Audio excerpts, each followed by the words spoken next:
नमस्कार मैत्रिणींनो, संगीता क्रिएशन्समध्ये तुमचं मनपूर्वक स्वागत आहे। सर्वांना श्री स्वामी समर्थ। तर आजच्या व्हिडिओमध्ये आपण बनवणार आहोत ब्लाऊजच्या उरलेल्या कपड्यापासून साडीवर मॅचिंग असे हेअर बो। आता हे ड्रेसवरती किंवा साडीवरती आपण बनवू शकतो। ड्रेसचा जर कपडा उरला तर बनवू शकतो। इथे इलास्टिक न वापरता मी माझ्याकडे जो ब्लॅक कलर किंवा तुमच्याकडे कुठलाही कलर असेल त्याचा रबर बँड वापरू शकता किंवा तुम्ही इलास्टिक सुद्धा वापरू शकता। तर आता चला बो बनवण्याची पद्धत पाहूयात। तर आता मी इथं हे जे कापड आहे हे साडीच्या ब्लाऊजचं आहे आणि याची पूर्ण लांबी मी घेतलेली आहे 75 सेंटीमीटर आणि रुंदी आहे 12 सेंटीमीटर।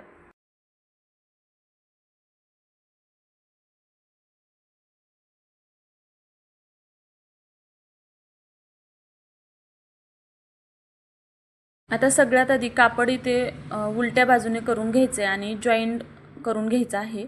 जॉईंटचा पॉइंट मधोमध येईल या पद्धतीने कापड या पद्धतीने फोल्ड करून घ्यायचं आहे। आता हे फोल्ड केलेल्या कापडाच्या दोन्ही बाजूने ही जी पट्टी आहे हिलाही सेट करायचे। तुम्ही इथं सिल्क वगैरेचं कापड असेल तर सटकतं म्हणून इथं पिन लावून घेऊ शकता किंवा सरळ तुम्ही शिलाई मारून घेऊ शकता। आता मी इथे पिन लावते। आतलं जे फोल्ड केलेलं कपडा आहे तो यामध्ये येणार नाही याची काळजी घ्यायची आहे आणि ही पिन या पद्धतीने लावून घ्यायची आहे। त्यानंतर पुढचं शिलाई करून घ्यायचं आहे। तर पहा आता आपण शिलाई करताना इथे अर्धा इंच मार्जिनचं शिलाई करून घ्यायचं आहे।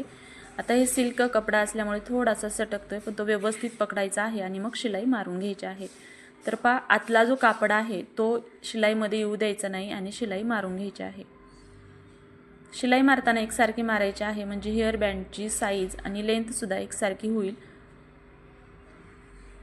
आणि आतलं जे कापड आहे ते शिलाईमध्ये येणार नाही हेही पाहायचं आहे। आता शिलाई मारताना हे जे कापड आहे आतलं हे थोडं थोडं बाहेर खेचायचं आहे। ते कसं पाहूयात। तर पहा हे थोडंसं आहे या पद्धतीने फक्त आतलं कापड खेचायचं म्हणजे पूर्ण राऊंडला आपण ही शिलाई मारून घेणार आहोत।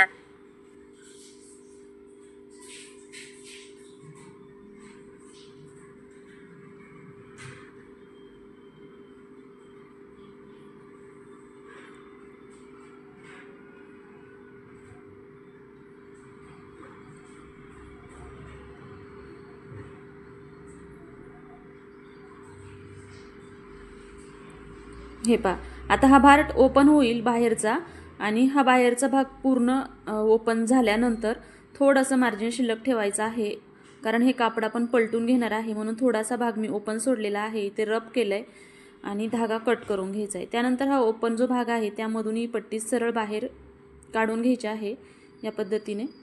आणि आता या ओपन भागामध्ये आपण जे इलास्टिक किंवा जे तुम्ही रबर बँड वापरणार आहात ते व्यवस्थित सेफ्टी पिनच्या मदतीने ओवून घ्यायचं आहे।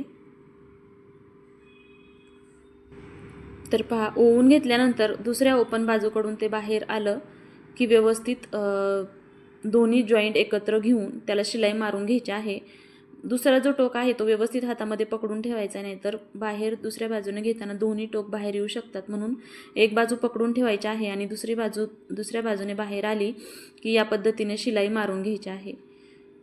हे पहा आता पुन्हा मी ते रब करून घेते म्हणजे शिलाई मारलेली निघणार नाही आणि हा हेअर बँड आपला तयार आहे। आता जो ओपन भाग दिसतोय तिथे सुद्धा एक शिलाई मारून घ्यायची आहे म्हणजे तो भाग सुद्धा झाकला जाईल।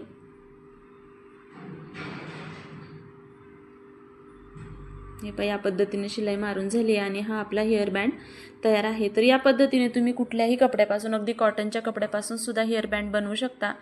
तर इथे मी 2 हेअर बँड बनवलेले आहे।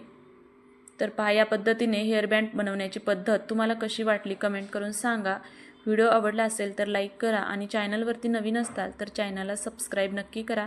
तर इथे मी दुसरा सुद्धा हा बो बनवून घेतलेला आहे। या पद्धतीने मी 2 बो बनवलेले आहे। तुम्ही अगदी झटपट बो बनवू शकता। चला तर मग भेटूया उद्याच्या नवीन व्हिडिओमध्ये आणि हो आजचा व्हिडिओ तुम्हाला कसा वाटला ते नक्की कमेंट करून सांगा आणि तुम्ही आजचा पूर्ण व्हिडिओ डिटेलमधले पाहिल्याबद्दल तुमचे मनापासून धन्यवाद। भेटूया उद्याच्या नवीन व्हिडिओमध्ये। तोपर्यंत सर्वांना श्री स्वामी समर्थ।